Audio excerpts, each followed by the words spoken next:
大家好，今天和大家分享一碗特别简单、清淡又舒服的鸡蛋菜汤。欢迎回到 Be My Best 频道，做得简单，吃得开心。食材不多，也不复杂，很适合忙碌的一天来上一碗。青菜先简单冲洗一遍，把表面的泥沙冲掉，接着把根部切掉，再切成小段。冲洗多一次，确保干净。洗好之后，沥干水分备用。首先，锅里加入少许植物油，开中小火加热。打入1粒鸡蛋，你可以煎成荷包蛋，也可以像我一样把蛋黄戳破，用中小火煎到微微焦香。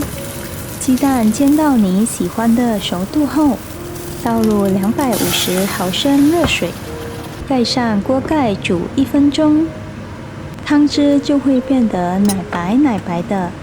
加入玉米粒，再盖上锅盖煮多1分钟。玉米粒可以让汤多一点自然的甜味，颜色看起来也更好看。接着开始调味，先加1小勺盐，再加半小勺蘑菇粉提鲜，最后撒一点点白胡椒粉，让汤喝起来更暖更香。